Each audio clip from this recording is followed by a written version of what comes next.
खांब खांब खांबोळी. अरे च्या, हे तर खेळाचं नाव आहे. जंगलात परत खेळ.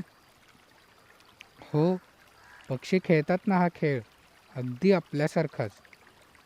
आपण खेळतो ना कधी कधी. प्रत्येकजण एक एक खांब पकडतो.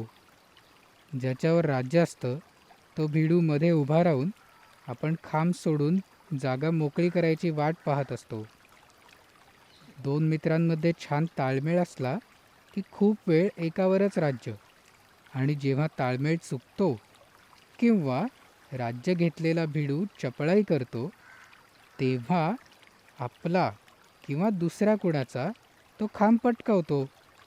मग दुसऱ्यावर राज्य येतं. असा खेळ मी लहानपणी खूप खेळलोय. तुम्ही पण खेळून बघा, खूप मज्जा येते. आता पक्ष्यांची खांबोळी सांगतो. मी पक्षी बघत होतो ना जमून कॅम्पच्या आसपास, तेव्हा मला सारखं जाणवायचं की या ठराविक झाडावर पक्षी सारखे सारखे येतात. जसं की उंबराचं झाड, त्याच्या लाडूसारख्या फळांनी लगडलेलं. हो, गुलर के लड्डू, तेच ते. किंवा डूमर असं ज्याचं नाव आहे ते झाड. हां, तर बरोबर इथं पक्ष्यांसाठी रानमेवा तयारच होता. मग पिकलेल्या फळांच्या गुच्छापाशी तांबट पकडापकडी, ढकलाढकली, उडवाउडवी पण खेळायचे एकमेकांसोबत. फांद्या फांद्यावर त्यांची खांबोळी चालायची. एखादा धीट पक्षी खूप वेळ रेंगाळला आणि एकटाच फळं मटकावू लागला की दुसरे पक्षी हळूहळू जवळ सरकायचे आणि त्यांची ढकलाढकली सुरू व्हायची. कधीकधी भुर्र करत सगळेच पसार व्हायचे. असं झालं रे झालं की दुसऱ्या झाडावर वाट बघत असलेले छोटे पक्षी लगेच जागा पकडायचे. या चष्मेवाले सगळ्यात पुढे होते. एकदा असाच लाजरा पण छोटूसा पिकुलेट नावाचा ठिपकेवाला सगळ्यात छोटा सुतार पक्षी आला. हा इतका पिटुकला सुतार पक्षी आहे की तो आकाराने चिमणीहूनही लहान आहे. पक्ष्यांसोबत कधी खारीसुद्धा या खेळात सामील व्हायच्या. पिक पिक पिक करत आपल्या शेपटीचे झेंडे नाचवत हुसकाहुसकी करायच्या. आणि तुम्हाला माहिती आहे का, एकदा चक्क शिकराच आला. हो, ससाण्यासारखा शिकरा. हा पक्षी वाटच बघत असतो की दुसरे पक्षी किंवा खारी आणि त्यांच्यासारखे छोटे प्राणी फळं फुलं खाण्यात, त्यांचा मध घेण्यात कधी दंग होत आहेत. मग कुणाचं लक्ष नाही असं बघून पटकन एखाद्या पक्षाची शिकार करतो. झडप घालून अशी अचानक शिकार करण्यात एकदम पटाईत आहे हा. आता अशी नेमकी आणि मोक्याची जागा पटकावून चिडीचूप बसून दबा धरून बसायला शिकऱ्या पक्ष्यांची सुद्धा खांबोळी चालते बरं का. त्यातच हिमालयन बुलबुल किंवा काळ्या डोक्याचे बुलबुल अशा लपलेल्या शिकारी पक्ष्यांना हुसकावून लावायचे.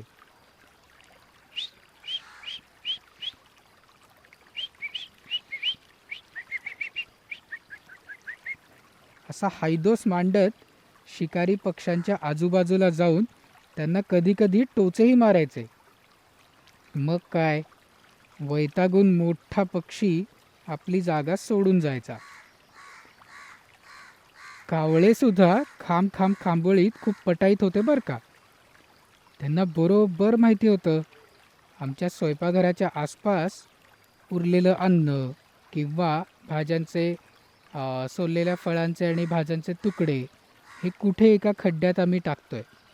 मग त्याच्या आजूबाजूला तारेवर, कधी छपरावर, कधी एखाद्या झाडावर कावळे आपली जागा धरून असायचे. आणि एक जण खाली उतरला की नवीन कावळा त्याची जागा पटकवायचा. ही झाली कावळ्यांची खांबोळी. तर हा खेळ काही वेळा तर पहाटेच सुरू व्हायचा. म्हणजे अगदी उजाडायच्या आधी.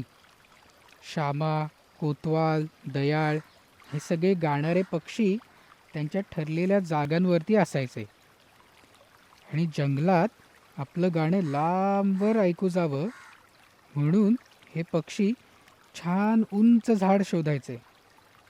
आता या झाडाला जर पानं नसतील आणि मस्त टोकावर एखादी फांदी असेल सरळ सोट तर अजूनच मस्त. मग काय, गाताना थोड्या हरकती घेत नाच पण करायचे. मग अशी मोक्याची जागा पटकवायला यांच्यातही स्पर्धा लागलेली. कोतवाल तर एकदम बिलंदर, सगळ्यात पहिला उठून अगदी 5 वाजता त्याचं गाणं सुरू करायचा.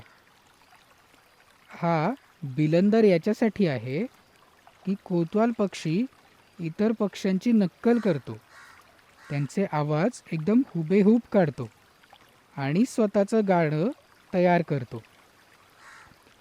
त्या पाठोपाठ यायचा श्यामा, छान काळ्या रंगाचा हा पक्षी आणि त्याच्या शेपटीला जिथे सुरुवात होते ना एकदम डुंगूच्या वर पाठीच्या मागे, तिथे एकदम पांढरा चौकोर आहे आणि याची शेपटी पण जरा लांब आहे. हा साधारण आपल्या दयाळासारखा दिसतो पण शेपूट मात्र बरीच लांब आहे. आणि हा श्यामा पक्षी ना अगदी कोतवालाला सुद्धा हरवायचा. असाच हा खेळ बघत एकदा मोठ्या धनेशाची पण जोडी आली. मला वाटलं अरे वा, आता तर मज्जाच येणार, धनेशसुद्धा सामील होणार की काय खांबोळीत. आणि झालं तसंच. आपल्या घोगऱ्या आवाजात या खेळाचा आनंद व्यक्त करून साऱ्यांना सांगून छान काळे पांढरे पंख पसरवून केशरी पिवळी चोच आणि शिंग सांभाळत झुप झुप झुप करत नवीन खांब पकडायला धनेशाची जोडी पसार झाली.